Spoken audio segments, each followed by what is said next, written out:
Chris is a black photographer from Brooklyn, New York, preparing for a weekend visit to upstate New York to meet the family of his white girlfriend, Rose Armitage.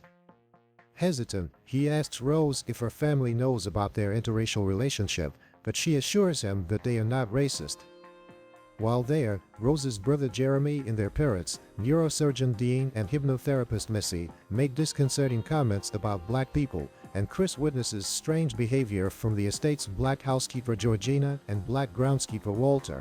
The night of their arrival, Missy pressures Chris into a hypnotherapy session to cure his smoking addiction.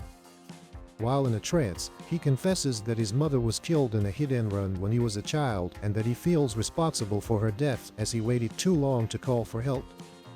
He then enters a void Missy calls the sunken place. The next morning, he assumes that the encounter was a dream until Walter apologizes for running frighteningly towards Chris the night before. However, he is pleased to discover that the hypnosis was a success, as he no longer feels a desire to smoke. Dozens of wealthy white people arrive for the Armitages' annual get-together and express admiration for Chris' physique and for black figures such as Tiger Woods. Jim Hudson, an art dealer who has gone blind in his old age, takes a particular interest in Chris' photography skills. Chris meets another black man, Logan King, who behaves strangely like Walter and Georgina and is married to a much older white woman. Chris relays the information to his friend, TSA Officer Rod Williams. Chris tries to photograph Logan inconspicuously, but when his flash goes off, Logan becomes hysterical, shouting at Chris to get out and seeming to try to attack him. The others restrain him, and Dean later claims that Logan had an epileptic seizure. Away from the party, Chris tells Rose that they should leave.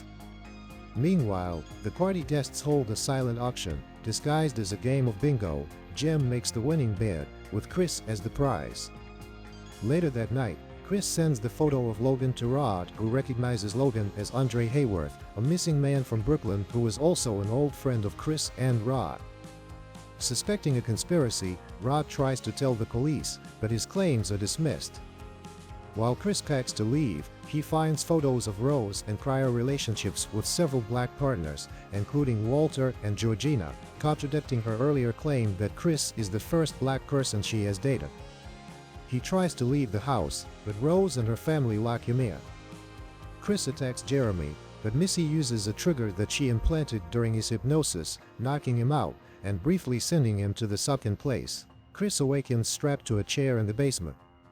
In a video presentation, Rose's grandfather, Roman, explains that the family transplants white people's brains into others' bodies, granting them preferred physical characteristics and a twisted form of immortality. The host's consciousness remains in the sunken place, alive but powerless. The video then connects to a feed of Jim, speaking with Chris through an intercom. Jim says that although the Armitages target mainly black people, he does not care about Chris' race, he only wants his eyesight. Missy performs hypnosis, seemingly knocking Chris out. When Jeremy comes to fetch Chris for the surgery, it is revealed that Chris blocked the hypnosis trigger by plugging his ears with cotton stuffing pulled from the chair. Chris bludgeons Jeremy unconscious with a bocce ball and heads to the operating room where Dean is about to perform the surgery to replace Jim's body with Chris. Chris impales Dean with the antlers of a deer mount, knocking over a candle which sets fire to the operating room with an anesthetized Jim inside. Missy attacks Chris in the kitchen, but he stabs and kills her, and is then attacked again by Jeremy as he heads towards the door. He overpowers and kills Jeremy before leaving in the latter's car. On the way out, he hits Georgina, who is revealed to be possessed by Rose's grandmother, Mary Ann, and knocks her unconscious. Compelled by guilt from his mother's death, he decides to carry her into the car, but she awakens and attacks him. In the ensuing struggle, the car crashes into a tree and Georgina is killed. An armed Rose apprehends Chris with Walter, who was possessed by Roman. Chris uses the flash on his phone to neutralize Roman, allowing Walter to regain control of his body. Walter takes Rose's rifle and shoots her in the stomach before shooting himself. Chris begins to strangle Rose, but he finds himself unable to kill her. Police sirens approach, and Rose cries out for help. However, the driver is revealed to be Rod, who drives away with Chris, as Rose is left bleeding out on the road.